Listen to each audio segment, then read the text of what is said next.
नमस्कार, आप देख रहे हैं जनतंत्र टीवी। मैं हूं आपके साथ पल्लवी सिंह। जरा ध्यान से देखिए इन तस्वीरों को, पहचानिए इन्हें, क्योंकि ये पाकिस्तान से घुसे कोई आतंकवादी नहीं है। ये हमारे आपके बीच पल रहे हमारे देश के गद्दार हैं।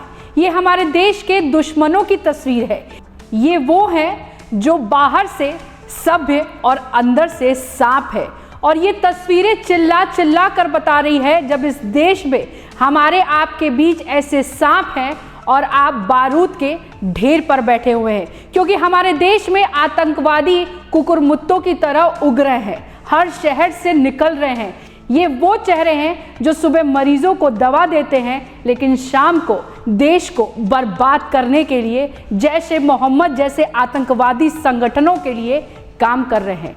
ये तस्वीर चिल्ला चिल्ला कर कह रही है, हिंदुस्तान को खतरा बाहर वालों से ज़्यादा अपने घर में दुश्मनों से है। दिल्ली के लाल किले के सामने हुए कार बम ब्लास्ट में अब तक 10 लोग से ज़्यादा लोगों की मौत हो गई है और आंकड़ा अभी और भी बढ़ सकता है, क्योंकि कई लोगों की हालत अभी भी गंभीर है। इस भयानक कार ब्लास्ट ने पूरे देश को हिला कर रख दिया है और इस हादसे में घायल कई लोग अब भी जिंदगी मौत के बीच जूझ रहे हैं। लेकिन इसके बीच न केवल एक लव स्टोरी सामने आई, बल्कि आतंकियों के बीच जिस तरह के रिश्ते थे उसका पूरा सिलसिला लखनऊ से लेकर फरीदाबाद से पुलवामा तक फैला हुआ है। इस मामले में AK-47 के साथ गिरफ्तार हुई लखनऊ की रहने वाली महिला डॉक्टर शाहीन शाहिद को लेकर एक चौंकाने वाला खुलासा हुआ है। तो चलिए क्या है इस रिपोर्ट में, हम आपको बताते हैं। दिल्ली ब्लास्ट के बाद अब जांच एजेंसियों के हाथ कई अहम सुराग लग चुके हैं।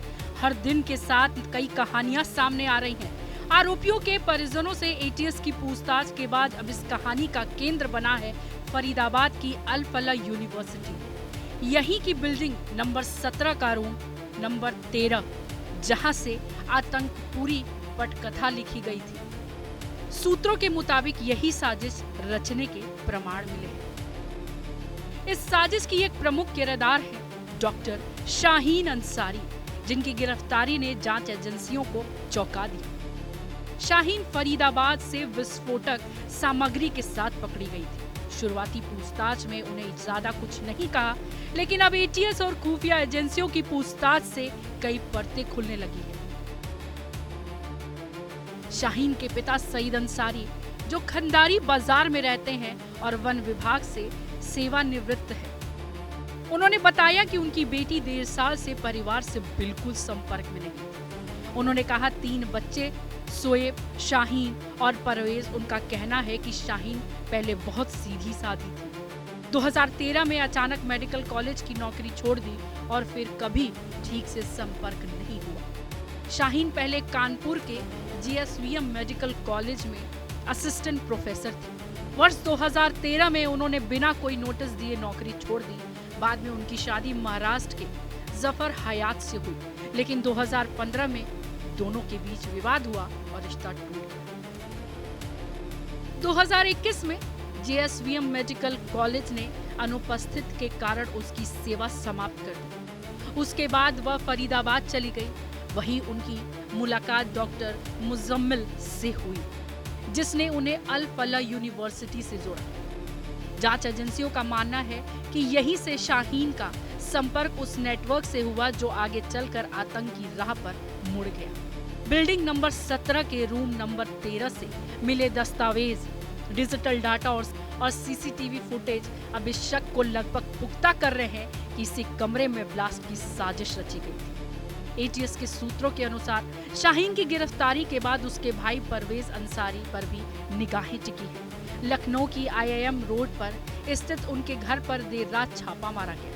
घर बंद मिला, जिसके बाद टीम ने ताला तोड़कर तलाशी ली।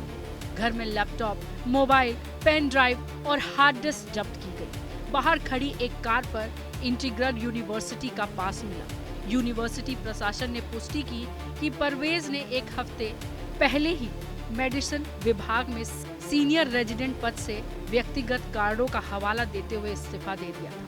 ATS को शक है कि परवेज अपनी बहन शाहीन से लगातार संपर्क में था और दोनों की साझा मिशन पर काम कर रहे थे। पूरी कहानी अब अहम किरदार डॉक्टर मुजम्मिल भी है, जिनकी कार से AK-47 बरामद हुई। पूछताछ में उन्होंने डॉक्टर शाहीन का नाम लिया, जिससे जांच एजेंसियां चौकन्नी हो गई। शाहीन और मुजम्मिल की मुलाकात अल फलाह यूनिवर्सिटी में हुई थी।